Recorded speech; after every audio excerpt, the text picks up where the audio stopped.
أعوذ بالله من الشيطان الرجيم. الرحمن الرحیم. اس لیے وہ قبر والی منزل ہم سب کے اوپر آ رہی ہے. اگر یہاں پر اللہ تعالیٰ کے احکامات کو جناب رسول اللہ صلی اللہ علیہ وسلم کے طریقے پر پورا کریں گے اور پھر موت کے اوپر اللہ تعالیٰ خوشخبری سنائیں گے اور قبر کہے گی آ جاؤ تیرا آنا بڑا مبارک ہے. جتنے لوگ میری پشت پر اور پیٹھ پر چلتے تھے تو مجھے اس میں سب سے زیادہ محبوب تھا. آج تو میرے پاس آیا ہے, دیکھ تیرے ساتھ کیا معاملہ کروں گی. یہ کہہ کر قبر اس کے اوپر کھلتی ہے, تا حد نگاہ کھلی ہوئی ہو جاتی ہے. ہاں, اور اگر خدا نہ خواستہ آدمی غلط زندگی گزار کر جاتا ہے تو پھر وہی قبر یہ کہتی ہے کیوں آیا تو میرے پاس,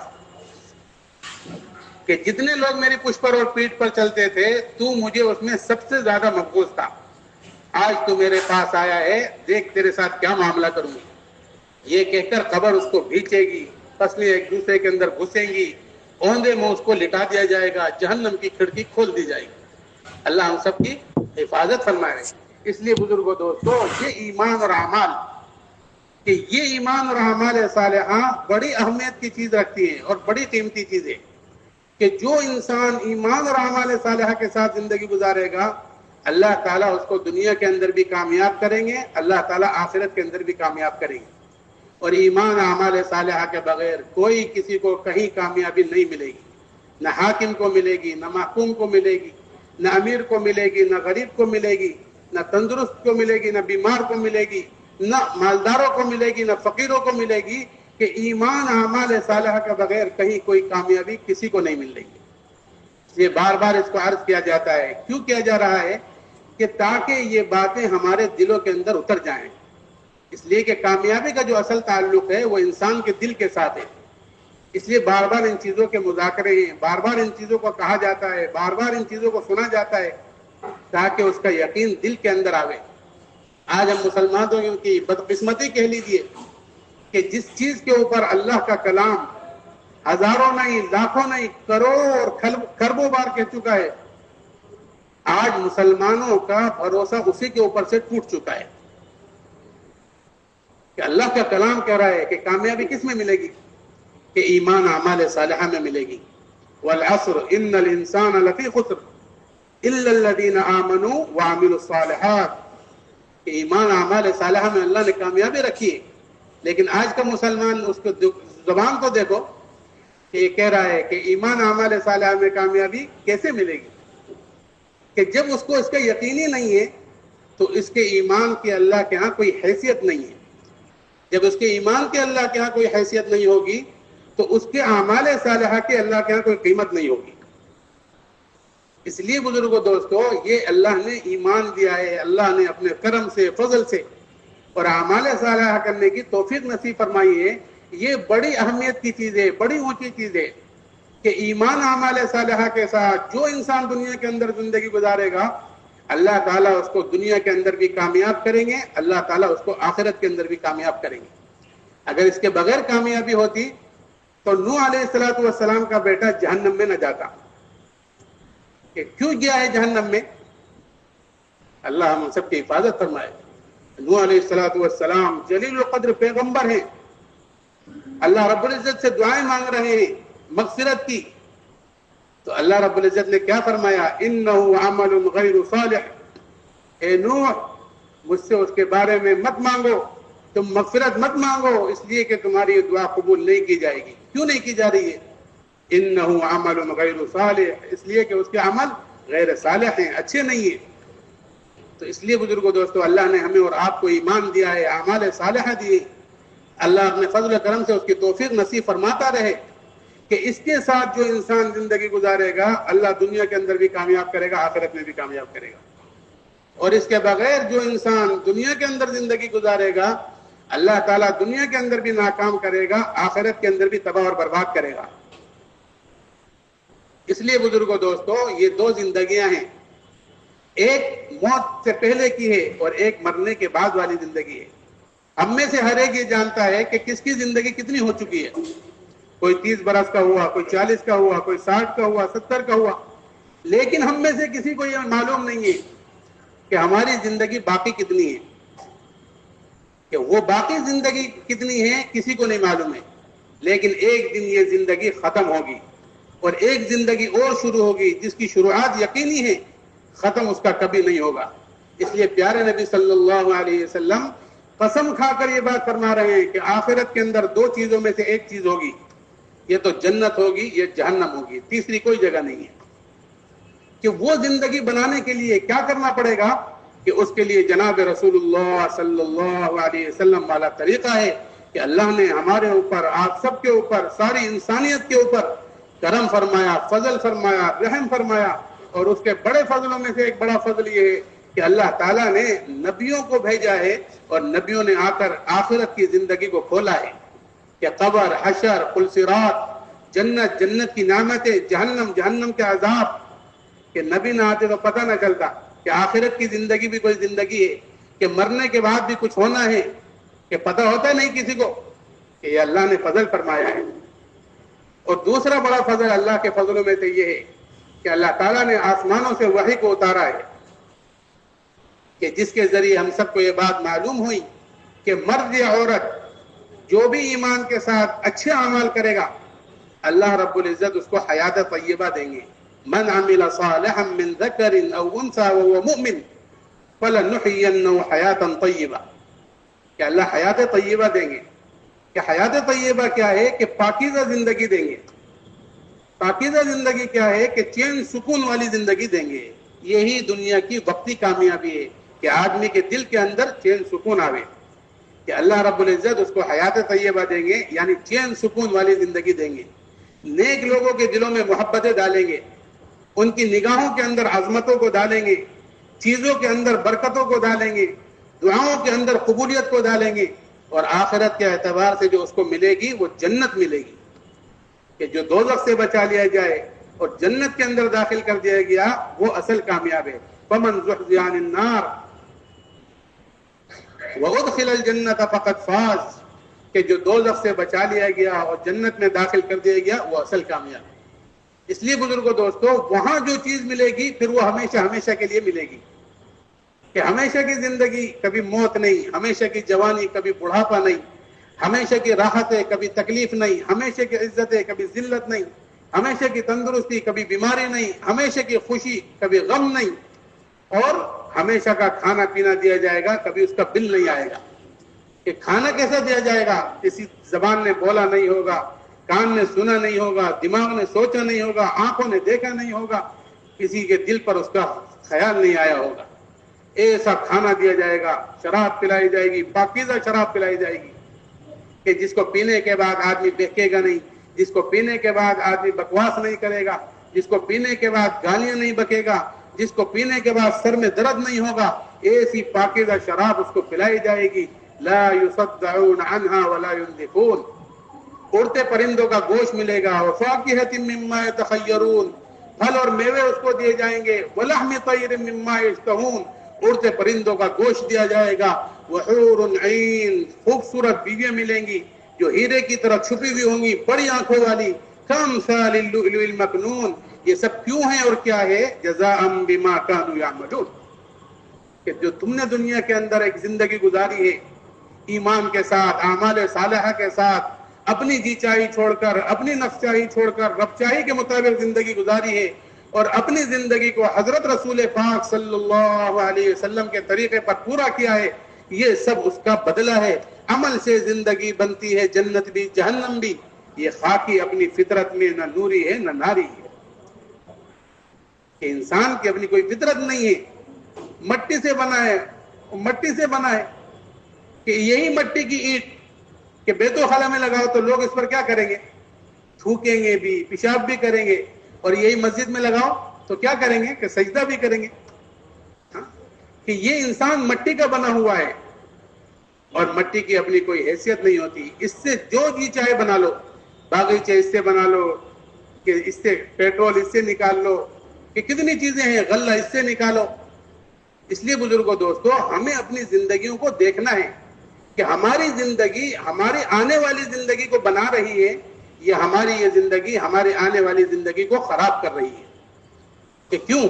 کہ دنیا عمل کی جگہ ہے۔ اعمل للدنیا بقدر بقائک فیہا وَعْمَلْ لِلْآخِرَةِ بِقَدْرِ بَقَائِكَ فِيهَا۔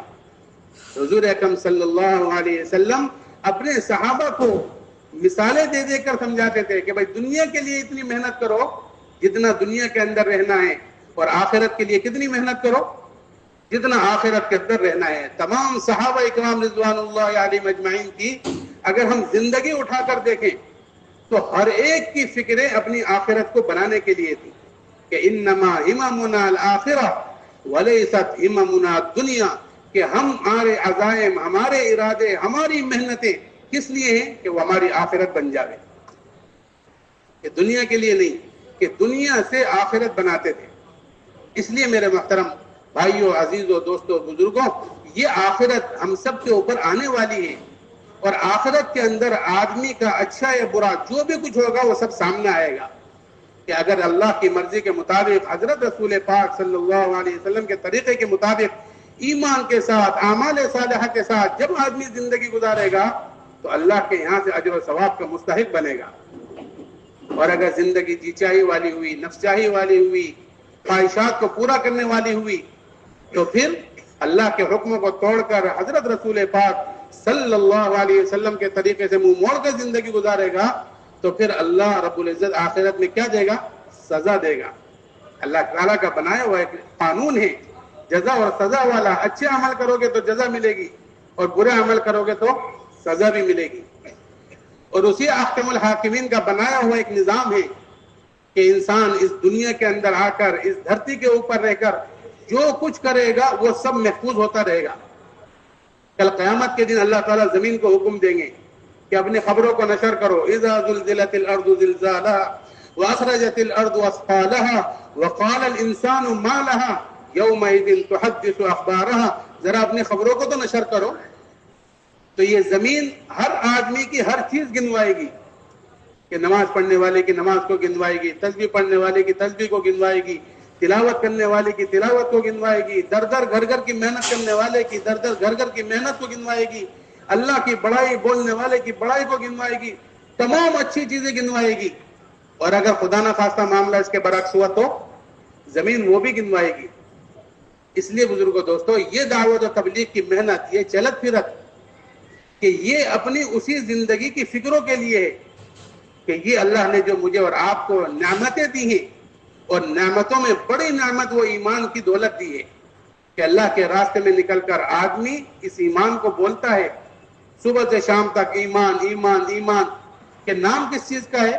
کہ 7 چیزوں کا نام ایمان ہے۔ آمنت باللہ وملائکتہ وکتبہ ورسلہ والیوم الآخر والقدر خیرہ وشرہ من اللہ تعالی والبعث بعد الموت۔ ان 7 چیزوں کے اوپر محنت کے لیے ہم دنیا کے اندر آئے ہیں کہ آمنت باللہ، ایمان لایا میں اللہ پر۔ کیا مطلب؟ کہ ایمان لایا میں اللہ پر، مطلب یہ ہے کہ اللہ کی ذات حقیقی ذات ہے، تمام کو اللہ نے پیدا کیا ہے۔ اللہ کی صفات، حقیقی صفات، تمام صفاتوں کو اللہ نے پیدا کیا۔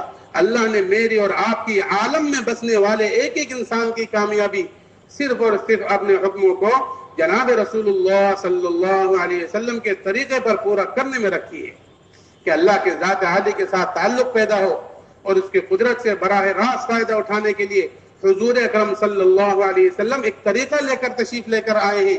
جب وہ طریقہ اور سلیقہ ہماری زندگیوں میں آئے گا، اللہ ہمیں کامیابی عطا کر کے دکھائیں گے۔ اس لیے کہ کامیابی ناکامی کس کے ہاتھ میں ہے؟ اطمینان اور پریشانی کس کے ہاتھ میں ہے؟ عزت اور ذلت کا مالک کون ہے؟ تندرستی اور بیماری کو دینے والا کون ہے؟ موت اور حیات کس کے ہاتھ میں ہے؟ درختوں سے پتے کون توڑتا ہے؟ درختوں کو اگانے والا کون؟ غلے کو نکالنے والا کون؟ افرأیتم ما تحرثون اانتم تزرعونہ ام نحن الزارعون۔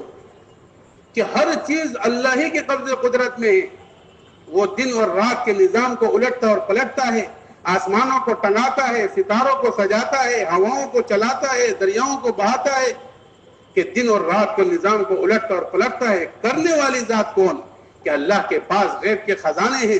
جو کچھ خشکی میں ہوتا ہے اللہ اس کو جانتا ہے، تری میں ہوتا ہے اللہ اس کو جانتا ہے، کوئی پتا درخت سے گرتا ہے اللہ اس کو جانتا ہے، اس پتے کو کون سی بکری کھائے گی اس کو جانتا ہے، اس بکری کو کون سے انسان کھائے گا اللہ اس کو جانتا ہے۔ کوئی بھی ذرہ دانہ زمین کی تاریکیوں میں اور گہرائیوں میں پڑا ہوا ہے، اللہ اس کو جانتا ہے. کوئی بھی تر اور خشک چیز ایسی نہیں ہے جو اللہ کی روشن کتاب میں لکھی ہوئی نہ ہو. یہاں تک کہ کالے رات میں کالے پہاڑ پر کالے پتھر کے نیچے کالی چیٹی چل رہی ہے، اللہ تعالیٰ اس کی ایک ایک حرکات اور سکنات کو دیکھ رہا ہے. اس کے چھوٹے سے دماغ میں جو چیزیں چل رہی ہیں اللہ اس سے باخبر ہے. اللہ اس کو اس جگہ پر رزق پہنچا رہا ہے.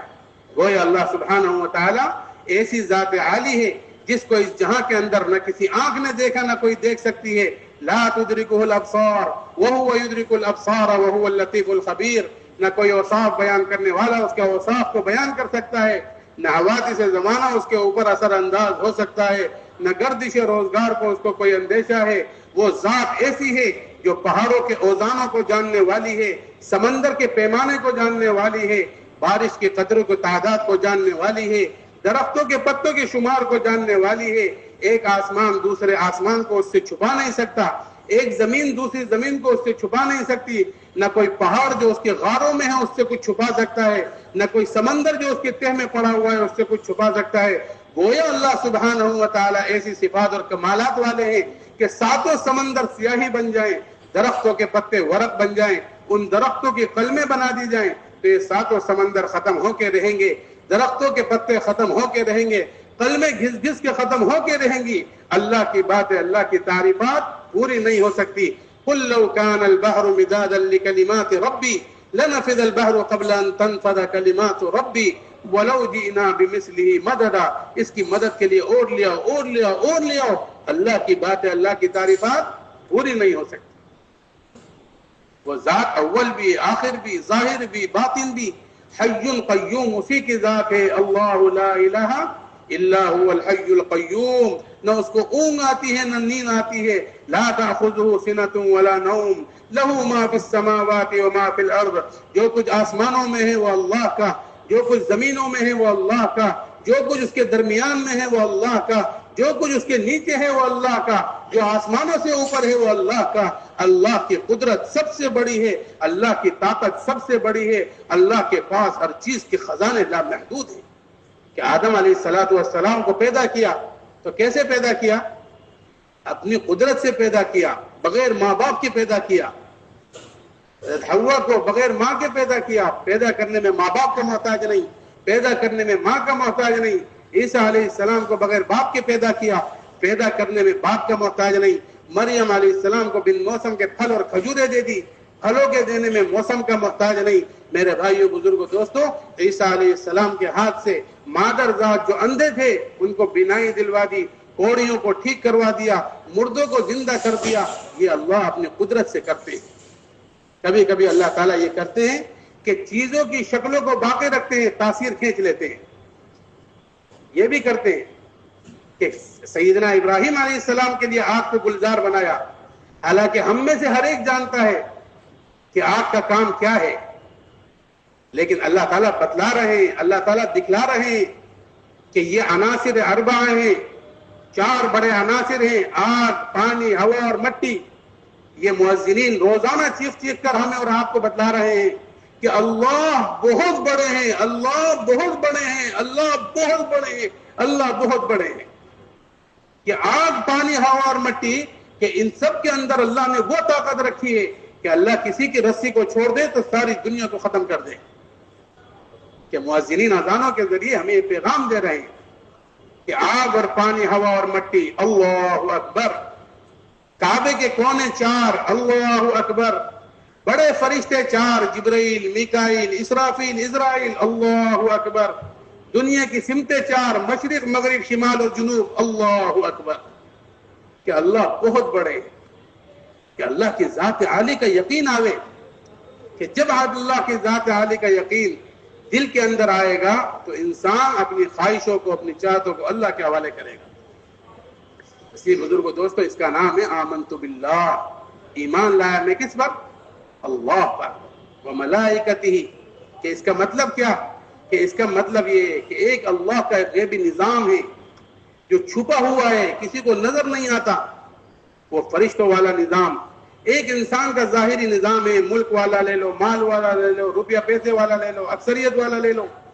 یہ انسان کا ظاہری نظام ہے.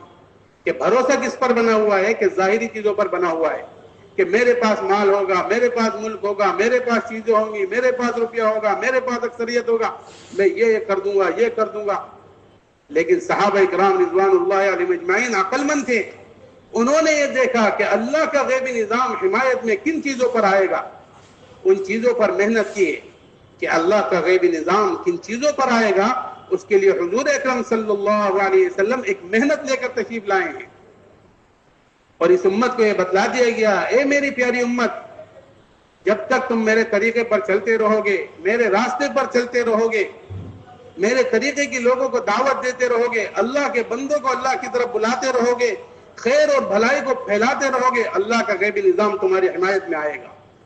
کہ اللہ کے غیبی نظام میں فرشتے ہیں کہ وہ فرشتے تمہارے لیے رحمت لائیں گے، وہ فرشتے تمہارے لیے برکتیں لائیں گے، وہ فرشتے تمہارے دلوں میں سکینہ نازل کریں گے، وہ فرشتے آپس میں تمہارے دلوں میں محبتیں ڈالیں گے، اور یہ سب اللہ کی طرف سے ہوگا. لیکن کب ہوگا؟ جب تم دعوت دو گے. تو دعوت کا خاصہ اور انعام یہ ہوگا کہ فرشتے تمہاری حمایت میں، بادل تمہاری حمایت میں، آسمانی نظام تمہاری حمایت میں، دریا تمہاری حمایت میں، زمینی نظام تمہاری حمایت میں. تم رحمت بن کر چھاؤ گے اس لیے کہ تم رحمت للعالمین کی امت میں ہو. وما ارسلناک الا رحمت للعالمین، کہ حضور اکرم صلی اللہ علیہ وسلم تمام انسانیت کے لیے رحمت بنا کر بھیجے گئے، جناتوں کے لیے، انسانوں کے لیے، چرندوں کے لیے، پرندوں کے لیے، درندوں کے لیے، ساری مخلوق کے لیے رحمت. تو حضور پاک علیہ الصلوۃ والسلام نے اس امت کو اپنا کام دے کر اس امت کو بھی رحمت بنا دیا کہ حاکم کے لیے یہ رحمت، محکوم کے لیے یہ رحمت، امیر کے لیے یہ رحمت، غریب کے لیے رحمت، تاجر کے لیے یہ رحمت، مزدور کے لیے رحمت. ہر ایک کو ایک دوسرے کے لیے رحمت بنایا. امیر کو غریب کے لیے، غریب کو امیر کے لیے، مالدار کو فقیر کے لیے، فقیر کو مالدار کے لیے، آقا کو غلام کے لیے، غلام کو آقا کے لیے، ماں باپ کو اولاد کے لیے، اولاد کو ماں باپ کے لیے. تو یہ رحمت بنایا. لیکن کب؟ جب یہ امت اس طریقے پر چل رہی تھی جس کو قرآن کہہ رہا ہے قل ھذہ سبیلی ادعو الی اللہ علی بصیرۃ انا ومن اتبعنی. اے نبی جی آپ کہہ دیجئے کہ یہ ہے میرا راستہ، کہ میں بلاتا ہوں اللہ کی طرف پورے یقین اور بصیرت کے ساتھ. میرا بھی راستہ یہی ہے، جو مجھے سچا سمجھے گا، جو مجھ پر ایمان لائے گا، اس کا بھی راستہ یہی ہوگا. تو پھر اللہ کا غیبی نظام تمام کا تمام حمایت میں آتا چلا جائے گا. اور اللہ کا جب غیبی نظام حمایت میں آتا ہے تو انسان چاہتا کچھ ہے اور ہوتا کچھ ہے، چلتا ادھر ہے اور آتا ادھر ہے. جیسے حضور اکرم صلی اللہ علیہ وسلم فاتحان مکے میں داخل ہوئے تو یہ اکرمہ ابن ابی جہل، ابو جہل کا بیٹا اکرمہ، یہ مکہ چھوڑ کر چلے گئے. کیوں گئے؟ کہ میں نے جتنا جناب رسول اللہ صلی اللہ علیہ وسلم کو، میں نے، میرے والد نے جتنا ستایا ہے آپ کو اور آپ کے صحابہ کو، تو اگر ہم ہاتھ لگ گئے تو بدلہ تو لیں گے، کہ گردن تو اتار لی جائے گی ہماری. کہ کیوں؟ کہ میرے والد نے کتنا ستایا ہے. کہیں مٹی ڈالی جا رہی ہے، کہیں دروازے پہ کوڑا ڈالا جا رہا ہے، کہیں خون ڈالا جا رہا ہے، کہیں سجدے میں اونٹ کی اوجڑی لا کر کمر پہ ڈالی جا رہی ہے، کہیں آپ کو دعوت دینے سے روکا جا رہا ہے، کہیں عبادت میں آپ کو تکلیف پہنچائی جا رہی ہے، کہیں کھڑے کھڑے بیٹیوں کو طلاق مل رہی ہے. کہ جتنا ہم نے ستایا ہے اگر ہم ہاتھ لگ گئے تو ہماری گردن اتاری جائے گی. تو بیوی نے امن لیا. کیا لیا؟ کہ یا رسول اللہ صلی اللہ علیہ وسلم، اکرمہ ابن ابی جہل مکہ چھوڑ کر بھاگ گئے ہیں. کہ کیوں بھاگے ہیں؟ کہ انہیں ڈر تھا کہ اگر ہم ہاتھ آ گئے تو ہمارے ساتھ یہ ہوگا، آپ ان کو امن دے دیجئے. حضور نے امن دیا. اور اکرمہ کا حال یہ ہے کہ مکہ چھوڑ کر جا چکے ہیں، سمندر کا راستہ لے چکے ہیں، کشتی کرائے پر لے چکے ہیں، ملاح کشتی چلا چکا ہے، اور اللہ کا غیبی نظام چل رہا ہے کہ کشتی بھور میں پھنس رہی ہے، جہاں سے چل رہی ہے وہیں آ کر رک رہی ہے. اب بیوی گئی پوچھتے پوچھتے پوچھتے پوچھتے، اور جب جا کر وہاں دیکھا تو اکرمہ کشتی میں سوار ہے، ملاح کشتی چلا رہا ہے. تو بیوی نے اپنا رومال اور دوپٹہ ہلانا شروع کیا. تو ملاح کی نظر پڑی، کشتی چلانے والے کی نظر پڑی کہ شاید کسی اور کو بھی پار ہونا ہے، آپ کی اجازت ہو تو بٹھاؤں. تو اکرمہ نے مڑ کر دیکھا تو بیوی کھڑی ہے. خوش ہو گیا کہ آ جاؤ، دونوں چھوڑ کر چلیں گے. تو بیوی کہنے لگی کہ نہیں، میں تمہیں لینے کے لیے آئی ہوں. تو اکرمہ وہاں سے کہہ رہے ہیں کہ میں اگر گیا تو گردن اتاری جائے گی، میں نہیں جاتا. تو بیوی کے جو حروف ہیں، جو بھی بیوی نے جو کہا ہے وہ سونے کے قلم سے لکھنے کے قابل. ہاں، کہ میں ایسے کریم آدمی کے پاس سے آ رہی ہوں کہ جس نے تمہیں امن دے دیا. اکرمہ ہکا بکا رہ گئے، مجھے امن دیا ہے، ابو جہل کے بیٹے کو امن دیا ہے. تو اکرمہ کہنے لگے چلو پوچھتا ہوں میں. تو چلے بیوی کے ساتھ، اور جب جناب رسول اللہ صلی اللہ علیہ وسلم کو پتہ چلا کہ ابو جہل کا بیٹا اکرمہ آ رہا ہے، تو اپنے صحابہ سے فرمانے لگے کہ دیکھو ابو جہل کا بیٹا آ رہا ہے، خبردار اس کے باپ کو برا مت کہنا. کس کو کہا جا رہا ہے؟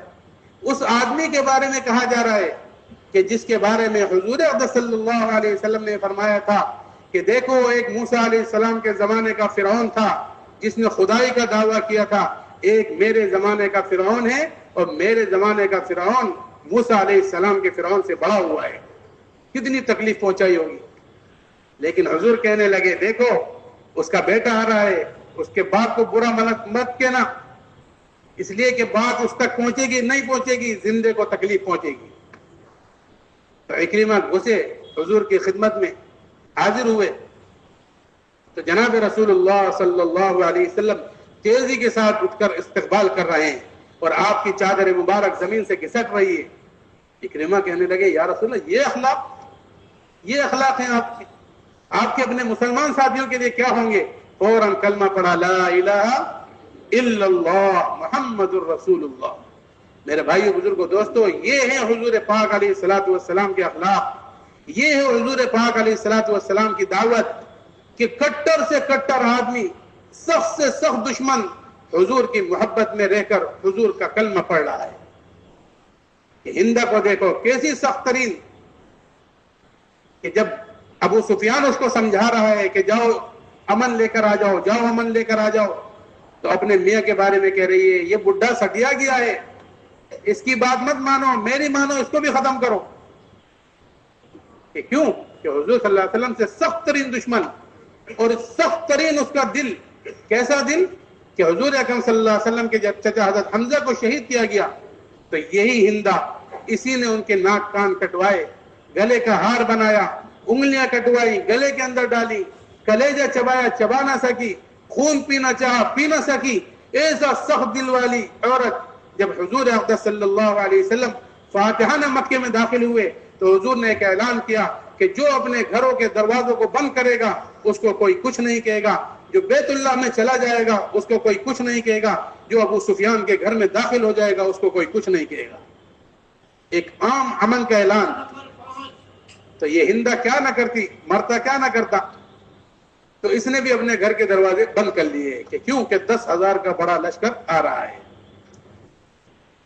تو جب ہندہ رات ہوئی، اب ہندہ کے دل کے اندر آیا، دیکھو تو صحیح کہ کتنی لاشیں تڑپ رہی ہوں گی، کتنی عصمتیں لٹ چکی ہوں گی، کتنی لاشیں تڑپ رہی ہوں گی، کتنی خون کی ندیاں چل رہی ہوں گی.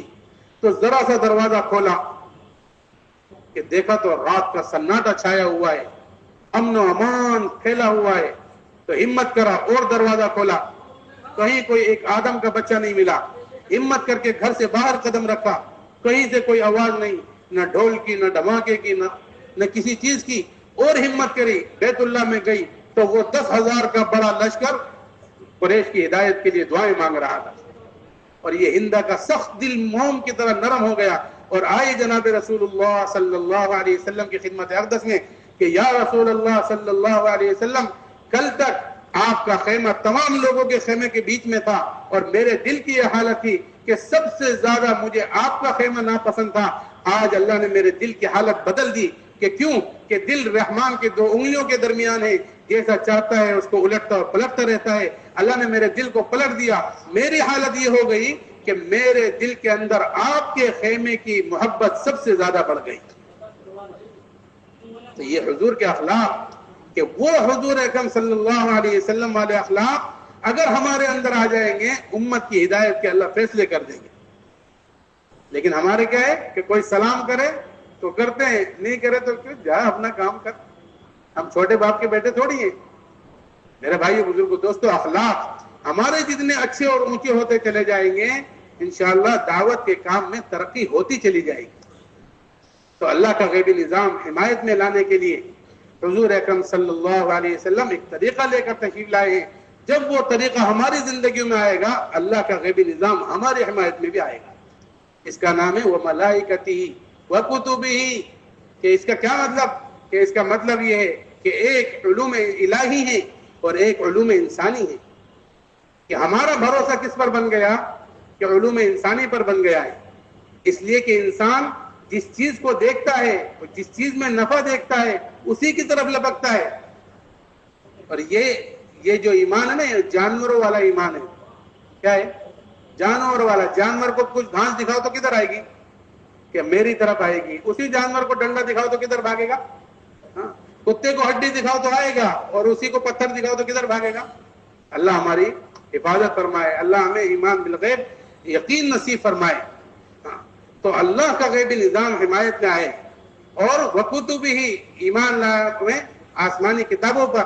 کہ کیا مطلب؟ کہ ایک علوم الہی ہے ایک علوم انسانی ہے. کہ ہمارا بھروسہ جو بن گیا وہ علوم انسانی پر بن گیا ہے. اس بھروسے کو ہٹانا اور علوم الہی پر اپنے آپ کو لے کر آنا جیسا صحابہ اکرام رضوان اللہ علیہم اجمعین لے کر آئے کہ قد افلح المؤمنون. کامیاب ہو گئے کون؟ کہ ایمان والے.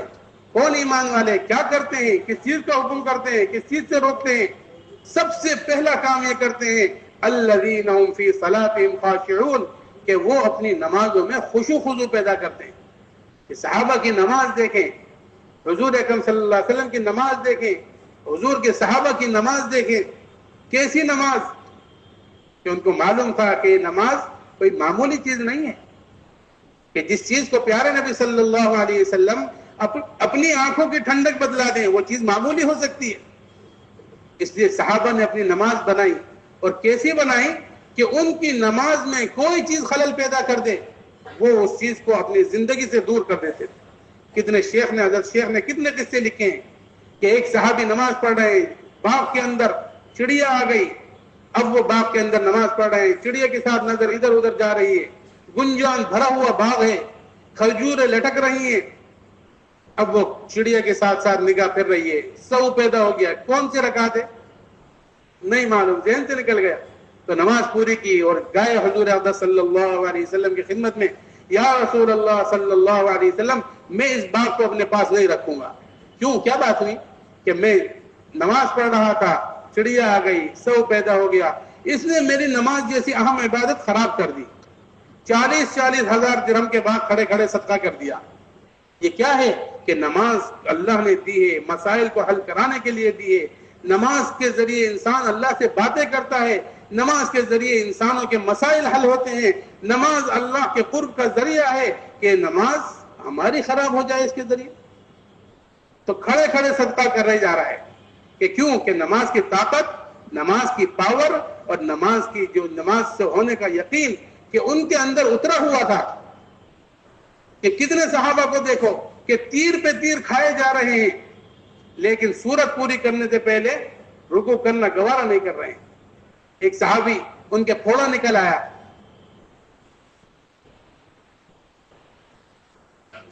ڈاکٹروں نے کہا آپریشن کرنا پڑے گا, تو آپریشن کرانے کو تیار نہیں. تو ماں کہنے لگی ایسا کرنا جب نماز کی نیت بانے اس وقت آپریشن کر دینا, نماز کی نیت بانے اس وقت تم آپریشن کر لینا. کہ کیوں؟ کہ ایسے منہمک ہو کر ایسے نماز پڑھتے تھے صحابہ رضی اللہ عنہ اجمعین کہ چڑیا آ کر بیٹھ جاتی تھی. کہ کیوں؟ کہ قانتین, کہ یکسوئی کے ساتھ کھڑے رہتے تھے, جم کر کھڑے رہتے تھے لیکن تنہائی کی نمازوں میں. تو انہوں نے کہا ٹھیک ہے, تو نیت باندھی اور اپنی صورت شروع کر دی. ڈاکٹروں نے آ کر آپریشن کر دیا, حکیموں نے آ کر آپریشن کر دیا. نماز جب پوری ہوئی تو دیکھا ایک مجمع کھڑا ہوا ہے, حکیم کھڑے ہوئے ہیں, اطباء کھڑے ہوئے ہیں. او ہو تم آ گئے ہوں گے آپریشن کرنے, آ جاؤ کر لو. تو انہوں نے کیا کہا کہ حضرت آپ کا تو آپریشن ہو چکا ہے. کہ ہو گیا مجھے پتہ ہی نہیں چلا. یہ صحابہ کی نماز تھی کہ انہیں معلوم تھا کہ یہ نماز چھوٹی موٹی چیز نہیں ہے, کہ اس کے اندر بندہ بندہ نظر آتا ہے, مولا مولا نظر آتا ہے. کہ کہ زبان سے، کلمات سے، ہاتھوں سے، پیروں سے، رکوع سے، سجدے سے، خشوع سے، خضوع سے، عاجزی سے، انکساری سے، کہ ہر چیز کے اندر بندہ بندہ نظر آ رہا ہے، مولا مولا نظر آ رہا ہے۔ اس لیے صحابہ اکرام رضی اللہ عنہم اجمعین نے اپنی اس نماز کو بنایا تھا کہ نماز میں کامیابی اللہ نے رکھی ہے، کہ روزے سے تقوی ملے گا اور دعا سے قبولیت ملے گی اور قربانی سے مدد ملے گی۔ ان تنصر اللہ ینصرکم، اللہ کے دین کی مدد کرو گے اللہ تمہاری مدد کرے گا، اور جس کی مدد اللہ کرے گا اس کے اوپر کوئی غالب کبھی نہیں آ سکتا۔ تو صحابہ نے اس کو بنایا، اپنے اس یقین کو بنایا، اسی یقین کو بزرگوں دوستو ہمیں بھی بنانا ہے۔ وَكُتُبِهِ، اور چوتھی چیز وَرُسُلِهِ، ایمان لانا اللہ کے رسولوں پر۔ اس کا مطلب کیا ہے کہ شخصیت اصل نبیوں کی شخصیت ہے، کہ چیزوں کی، ملک کی، مال کی، انسانوں کی کوئی شخصیت نہیں ہے۔ شخصیت اگر کوئی دنیا کے اندر ہے وہ جناب رسول اللہ صلی اللہ علیہ وسلم والی شخصیت ہے۔ جو ان کے طریقے پر چلے گا اس کے اندر بھی اللہ نکھار پیدا کرے گا۔ اس لیے ہمیں اپنی پوری زندگی کے اندر جناب رسول اللہ صلی اللہ علیہ وسلم کے طریقے کو داخل کرنا ہے، کہ کیوں کہ آپ صلی اللہ علیہ وسلم کو نمونہ بنایا گیا۔ لقد کان لکم فی رسول اللہ اسوۃ حسنہ، کہ اے پیارے نبی آپ تو ان کے لیے نمونہ ہیں۔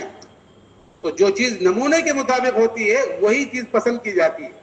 آپ درزی کے پاس جاؤ اور اس سے اپنے کپڑے سلواؤ تو درزی ایک ناپ لے گا، نپینا لے گا، یا تو آپ کا ایک سوٹ لے گا کہ اپنے کرتا پاجامہ دے دیجئے، یا آپ کی باڈی کو ناپے گا کہ ذرا میں اس کے مطابق کپڑے بناؤں گا۔ اگر وہی درزی آپ کے کپڑے اوپر نیچے کر دے تو کتنے خوش ہو کر کتنے پیسے دو گے؟ کہ پیسے تو کیا ملیں گے، الٹا دو چار گالیاں انسان بکے گا کہ تو نے کپڑا بھی خراب کر دیا، وقت بھی خراب کیا، عید کو کیا پہنوں گا میں۔ ایسے ہی حضور پاک علیہ الصلوۃ والسلام کو اللہ نے نمونہ بنایا ہے کہ ہم میں سے جس کی زندگی نبی کے رنگ میں رنگی ہوئی ہوگی اور نبی کے طریقوں کو اپنی زندگی میں جو جو داخل کیا ہوا ہوگا وہ اللہ کا محبوب وہ اللہ کا محبوب بنے گا، نبی کا دلہرا بنے گا۔ اس لیے بزرگوں دوستو اپنی پوری زندگی کے اندر سنتوں کی پابندی کریں کہ حضور پاک علیہ الصلوۃ والسلام کی ایک ایک سنت اللہ تعالیٰ کے یہاں بڑا درجہ رکھتی ہے، اور ایک سنت ایسے وقت کے اندر جب سنتیں مٹ رہی ہوں، سنتیں چھوٹ رہی ہوں، دین مٹ رہا ہو، حضور اکرم صلی اللہ علیہ وسلم کی سنتوں کو ہلکا سمجھا جا رہا ہو، اس وقت ایک سنت کو زندہ کرنے پر جو اللہ ثواب دے گا 100 شہیدوں کے برابر ثواب دے گا۔ ہاں، یہ صحابہ اکرام کو حضور اکرم صلی اللہ علیہ وسلم کا طریقہ اور حضور اکرم صلی اللہ علیہ وسلم والی سنتوں کی ویلیو معلوم تھی کہ حذیفہ بن یمان رضی اللہ عنہ کہاں گئے؟ کسرا کے محل میں بات چیت کے لیے بلایا گیا تو حذیفہ رضی اللہ عنہ وہاں پہنچے، اس نے دعوت رکھی تو کھاتے کھاتے ایک لقمہ زمین پر گر گیا تو حذیفہ بن یمان رضی اللہ عنہ کہ اللہ کا دیا ہوا رزق ہے، حضور اکرم صلی اللہ علیہ وسلم نے رزق کے بارے میں بتا رکھا ہے کہ زمین پر اگر لقمہ گر جائے صاف کر کر کھا لو، دسترخوان پر گرا ہے صاف کر کر اٹھا کر کھاؤ۔ تو حذیفہ بن یمان رضی اللہ عنہ نے اس کو صاف کیا اور جب منہ میں رکھنے لگے تو پیچھے کھڑا ہوا ایک غلام، اس نے کہا حضرت یہ بڑا تہذیب والا ملک ہے، تمدن والا ملک ہے، بڑے لوگوں کا ملک ہے، یہاں اس طریقے کی گرا ہوا کو اٹھا کر کھانا صحیح سمجھا نہیں جاتا، تو آپ ذرا یہ نہ کھائیے ورنہ یہ لوگ آپ کو ندیدہ کہیں گے۔ کیا کہیں گے؟ کہ دیکھو تو صحیح لقمہ گر گیا ہے اٹھا کر کھا رہے ہیں۔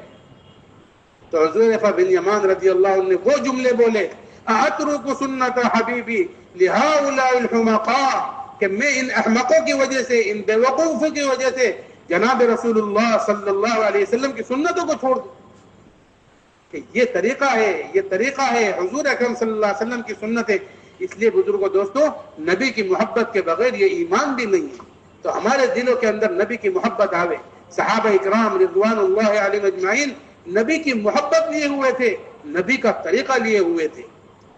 کہ ایک صحابی حضرت طلحہ بن برا رضی اللہ عنہ کے بارے میں آتا ہے کہ کہنے لگے کہ مجھے حضور سے بڑی محبت ہے، اور آپ صلی اللہ علیہ وسلم کی خدمت اقدس میں گئے کہ یا رسول اللہ صلی اللہ علیہ وسلم مجھے آپ سے بڑی محبت ہے۔ اور حضور کو پتا تھا کہ ان کو اپنی ماں سے بھی بڑی محبت ہے، معلوم تھا حضور کو، حضور نے ہی ان ساری چیزوں کو بتلا رکھا ہے کہ ماں کا درجہ کتنا اونچا ہے۔ تو انہوں نے جب جا کر اللہ کے نبی سے کہا، عرض کرنے لگے کہ مجھے آپ سے محبت ہے، تو حضور نے کہا سوچ سمجھ کر بتلاؤ کیا کہہ رہے ہو؟ یا رسول اللہ مجھے آپ سے بڑی محبت ہے، جو حکم کریں گے بجا لاؤں گا۔ حضور نے کہا سوچ لو، کہ سوچ لیا، آپ سے سب سے زیادہ محبت۔ فرمایا جا اپنی ماں کا سر لا کاٹ کر، کیا کہا؟ اپنی ماں کا سر لاؤ کاٹ کر۔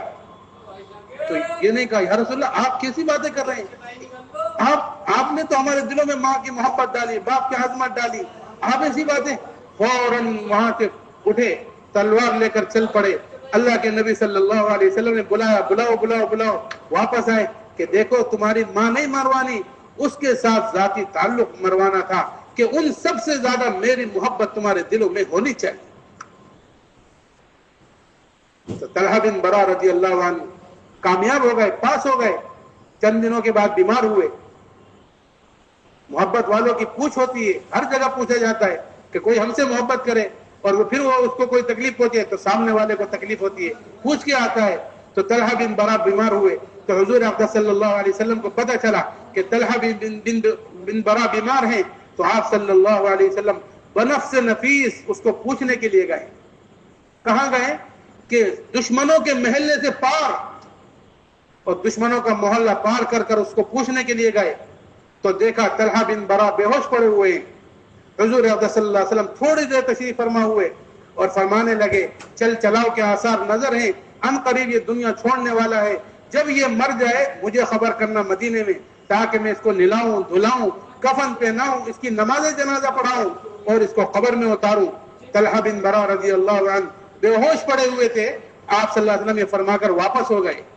جب حضور واپس ہوئے طلحہ کو ہوش آ گیا، پوچھا حضور آئے تھے پوچھنے؟ کہ ہاں آئے تھے۔ کیا فرما گئے؟ کہ یہ فرما گئے کہ طلحہ جب مر جائیں تو مجھے خبر کر دینا مدینے کے اندر، تاکہ میں اس کو نلاؤں دھلاؤں، اس کی جنازے کی نماز پڑھاؤں، اس کو قبر میں اتاروں۔ تو طلحہ بن برا رضی اللہ عنہ کہنے لگے دیکھو موت تو آنی ہے، میں اگر مر جاؤں تو پیارے نبی صلی اللہ علیہ وسلم کو خبر مت کرنا۔ یہ طلحہ کیا بات ہوئی؟ کہ بات یہ ہے کہ دشمنوں کا محلہ بیچ میں پڑتا ہے، یہود رہتے ہیں اور یہود حضور کے دشمن ہیں، ایسا نہ ہو میں رات دے رات مر جاؤں اور حضور میرے انتقال کی خبر سن کر تشریف لائیں اور یہود ان کو تکلیف پہنچائے، کل قیامت کے دن میں اللہ کے رسول کو کیا منہ دکھاؤں؟ تو جب میں مر جاؤں مجھے نلا دینا، دھلا دینا، کفن پہنا دینا، نماز جنازہ تم ہی پڑھا دینا، دفن کر دینا، حضور کو اطلاع مت کرنا۔ چنانچہ انتقال ہو گیا تو نلایا دھلایا، جنازے کی نماز پڑھائی، دفنا دیا۔ فجر میں جب پہنچے مسجد نبوی، حضور نے پوچھا بھائی طلحہ کا کیا حال ہے؟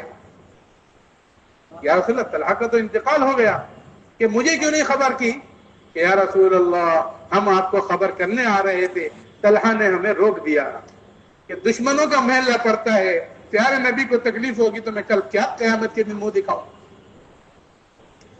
تو حضور اکرم صلی اللہ علیہ وسلم بنفس نفیس مدینے سے چلے اور قبرستان تشریف لے گئے اور اللہ رب العزت سے عرض کرنے لگے کہ یا اللہ میں اس سے محبت کرتا ہوں، تو بھی اس سے محبت کر، اور جب یہ تیرے سے ملاقات کرے تو یہ بھی ہنستا ہوا ہو، تو بھی ہنستا ہوا ہو۔ محبت کرنے والوں کی پوچھ ہوتی ہے، اسی محبت کے لیے اعمال پر محنت مانگی گئی ہے۔ میرے بھائیو بزرگوں دوستو، اللہ تعالیٰ نے دین دیا ہے، ایمان دیا ہے، اسلام دیا ہے، اللہ کا شکر ادا کرے کہ یہ دین جو ہم تک پہنچا ہے وہ محنتوں سے پہنچا ہے، قربانیوں سے پہنچا ہے۔ پیارے نبی صلی اللہ علیہ وسلم نے بڑی بڑی قربانیاں دی ہیں کہ گھر تتر بتر ہوا ہے، آپ صلی اللہ علیہ وسلم خود مدینے میں ہیں، آپ کی ایک بیٹی راستے میں ہے، آپ کی ایک بیٹی مکے کے اندر ہے دشمنوں کے بیچ، تو یہ دین جا کر ہم تک پہنچا ہے۔ اور حضور اکرم صلی اللہ علیہ وسلم کی وہ قربانیاں جو پہاڑوں سے زیادہ بلند تھیں، آپ نے کتنی قربانیاں دی کہ آپ صلی اللہ علیہ وسلم کا دندان مبارک شہید ہوا ہے، خود کی کڑیاں آپ کے چہرے اندر کے اندر گھسی ہیں، سر مبارک آپ کا پھٹا ہے، پیر مبارک لہو لہان ہوئے ہیں۔ حضور اکرم صلی اللہ علیہ وسلم سے اما جان حضرت عائشہ رضی اللہ عنہ فرمانے لگی کہ یا رسول اللہ صلی اللہ علیہ وسلم اس سے زیادہ بھی تکلیف آپ کو کہیں پہنچی ہے جو احد کے میدان میں پہنچی؟ تو اللہ کے نبی صلی اللہ علیہ وسلم نے فرمایا اے عائشہ تیری قوم نے مجھے بڑا ستایا ہے، اور سب سے زیادہ تکلیف مجھے طائف کے میدان میں ہوئی، جہاں میں نے 3 سرداروں کو سردار سمجھ کر بات کی تھی، اور جب انہوں نے مذاق اڑایا اور انہوں نے بے تکے جواب دیے اور بے سرے سے جواب دیے، تو میں نے ان سے کہا کہ میری تمہاری بات آپس میں ہی رہے گی، تم اس بات کو پھیلانا نہیں۔ تو انہوں نے میری بات کو پھیلا دیا، اور اتنا ہی نہیں، انہوں نے پھر اپنے نوجوان بچوں کو پیچھے لگا دیا اور نوجوانوں کو دونوں طرف لائن میں بٹھا کر دونوں طرف بٹھا دیا۔ اے عائشہ جب میں ان کے درمیان سے نکلا تو انہوں نے وہ پتھر میرے پیروں پر مارے، جو میں قدم اٹھاتا تھا میرے پیروں پر پتھر لگتے تھے، میں قدم رکھتا تھا میرے پیروں پر پتھر لگتے تھے، نوکیلے قسم کے پتھر۔ اے عائشہ میرے دونوں جوتیاں خون سے رنگین ہو گئی۔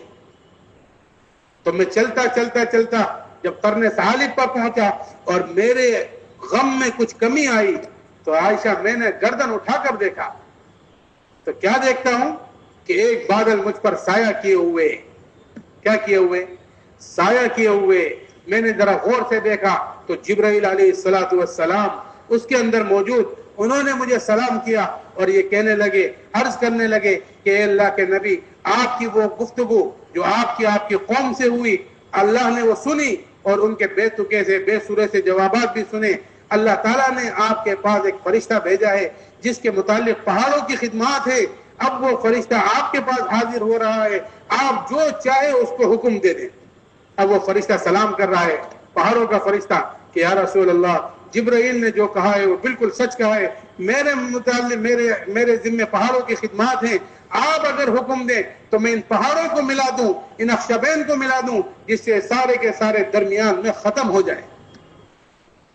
لیکن قربان جائیں آقا نامدار کالی کملی والے جناب رسول اللہ صلی اللہ علیہ وسلم کے، کہ فرمانے لگے کہ نہیں، مجھے اللہ کی ذات سے امید ہے کہ یہ کلمہ نہیں پڑھیں گے تو ان کی پشتوں میں جو لوگ ہیں اور ان کے آنے والی جو نسل ہے، اللہ کی ذات سے امید ہے کہ وہ کلمہ گو ہوگی، اللہ کی عبادت کرنے والی ہوگی، اللہ کو پہچاننے والی ہوگی، اللہ کا نام لینے والی ہوگی۔ حضور اکرم صلی اللہ علیہ وسلم کی وہ طائف کی قربانی کی وجہ سے آج ہم اور آپ اللہ کا نام یہاں لینے والے بن گئے، کہ اگر وہاں وہ قربانی نہ دی جاتی تو آج ہم اللہ کا نام نہیں لے سکتے تھے۔ اس لیے بزرگوں دوستوں وہ قربانی دی تھی، صحابہ نے دی، حضور نے دی، اور بڑی بڑی قربانیاں دی ہیں۔ انہی قربانی کا نتیجہ ہے کہ دین اسلام ہم تک اور آپ تک پہنچا ہے۔ اب ہمارے لیے بھی ضروری ہے کہ ہم بھی اپنی قربانیوں کی سطح کو بڑھائیں، قربانیوں کو دیکھیں کہ کیوں کہ دین جو ہے ہمیشہ قربانی سے پھیلا ہے اور قربانی سے ہی آگے بڑھا ہے۔ کہ حضور اکرم صلی اللہ علیہ وسلم جب اس دین کے لیے سفر کیا اور مکے سے ہجرت کی تو کہاں آپ کے لیے براق کا انتظام کیا گیا تھا؟ جب اللہ کے حضور میں حاضری ہوئی، وہ چلے براق پہ جس گھڑی تو زمین کے بعد ہوا میں تھے، ریح پیچھے تھک کے ہوا ادھر، تو ہوا سے بڑھ کے سما میں تھے، ہوئے دم دم بھی سما بھی تھے، تو سما سے قرب فضا میں تھے، ہوئے دم دم بھی فضا بھی تھے، تو فضا سے قرب خدا میں تھے، کہ ملک پکارے کہ مصطفیٰ بلغ العلا بکمالہ، کہ اللہ تعالیٰ نے کہاں براق کا انتظام کیا، لیکن جب دین کا مسئلہ آیا تو اللہ نے پاپ پیادے ان کو لے گئے۔ کیسے لے گئے؟ کہ پیروں سے، جوتے بھی نہیں، کہ کہیں دشمنوں کو پتہ نہ چل جائے کہ پاپ پیادے آپ چڑھ رہے ہیں، کہیں چڑھ رہے ہیں، کہیں اتر رہے ہیں، کہیں کود رہے ہیں، کہیں پھلانگ رہے ہیں، چوٹیں لگ رہی ہیں، گر رہے ہیں، اٹھ اٹھ کر چل رہے ہیں، اتنا اونچے چلے کہ آپ کے پاؤں مبارک پر ورم آ گئی۔ کہ کیوں؟ کہ اس امت کو سبق دینا ہے کہ دین راحت طلبی میں نہیں ہے، دین آرام میں نہیں ہے، کہ دین تو محنت اور مشقت اور مجاہدے کے ساتھ ہے۔ والذین جاہدوا فینا لنہدینہم سبلنا، جو لوگ ہمارے راستے پر چلنے کی محنت اور کوشش کرتے ہیں ہم ضرور بھی ضرور ان کے لیے راستے بنا دیتے ہیں۔ حضرت تھانوی رحمت اللہ علیہ فرمایا کرتے تھے کہ میں اس آیت کا ترجمہ یوں کرتا ہوں کہ جو لوگ ہمارے راستے پر چلنے کی محنت اور کوشش کرتے ہیں ہم ان کا ہاتھ پکڑ کر اپنے راستے پر لے چلتے ہیں۔ تو بھائی ہم سب تیار ہیں اس کے لیے کہ اللہ ہمارا ہاتھ پکڑے اور اپنے دین کے راستے پر لے چلے؟ اس کے لیے کون کون تیار ہے؟ فرماؤ کھڑے ہو کر کہ یہ جو اللہ نے مجھے زندگی دی ہے 60-70 سال کی مشکل سے زندگی ہے، فرمایا کہ اعمار امتی ما بین 60 الی 70، کہ میری امت کی عمر 60-70 سال کے درمیان ہے، کہ 60-70 سال کی زندگی میں ایک بار 4 مہینے لگانا آسان ہے کہ مشکل؟ بولو بھائی، کہ جس کے لیے آسان ہو وہ کھڑے ہو کر فرماؤ کہ میں انشاءاللہ اپنی زندگی میں سے 4 مہینے پہلی فرصت میں لگاؤں گا۔ فرماؤ بھائی ماشاءاللہ، فرماؤ بھائی ماشاءاللہ، اللہ جان مال میں برکت نصیب فرمائے۔ 4 مہینے لگاؤ ماشاءاللہ۔ حضرت مولانا محمد یوسف صاحب رحمۃ اللہ علیہ بڑے آدمی تھے، فرماتے تھے کہ موت تو آئے گی، میری مانو 4 مہینے لگا کر مر جاؤ۔ تو وہ بڑے آدمی تھے، کہہ گئے، لیکن ہم تو درخواست کریں گے کہ انشاءاللہ زندگی میں 4 مہینے ایک مرتبہ ضرور لگانا ہے۔ فرماؤ بھائی، فرماؤ ماشاءاللہ، اللہ تعالیٰ قبول فرمائے، نکلنا آسان فرمائے، جان مال۔ محمد عطیر صاحب بوجلا پاڑی کے 4 مہینے انشاءاللہ، اور محمد حمزہ صاحب 4 مہینے بوجلا پاڑی کے ماشاءاللہ، بوجلا پاڑی۔ اور فرمائے بھائی محمد فراز صاحب بوجلا پاڑی، بوجلا محمد فراز صاحب، جی فراز صاحب۔ اور فرمائے بھائی اوکھلا کی ایک جماعت، ہاں جی بھائی جماعت ہے بھائی، اوکھلا کی چلے کی جماعت، جی ماشاءاللہ آپ کی 15 سپٹمبر سے ایک جماعت نقد آئی ہے ماشاءاللہ، تیار ہو کے ایک جماعت اوکھلا کی ماشاءاللہ، 15 ستمبر سے آپ کی جماعت جائے گی انشاءاللہ۔ اور فرمائے بھائی اسی بتاتے رہے سپٹمبر، اپنی ذات سے بتلائیں، ہم بھی تیار ہیں، محلے سے انشاءاللہ جماعت لے کے آئیں گے انشاءاللہ۔ فرمائے بھائی محمد یعقوب صاحب تلو پوری 4 مہینے انشاءاللہ۔ اور فرمائے بھائی جی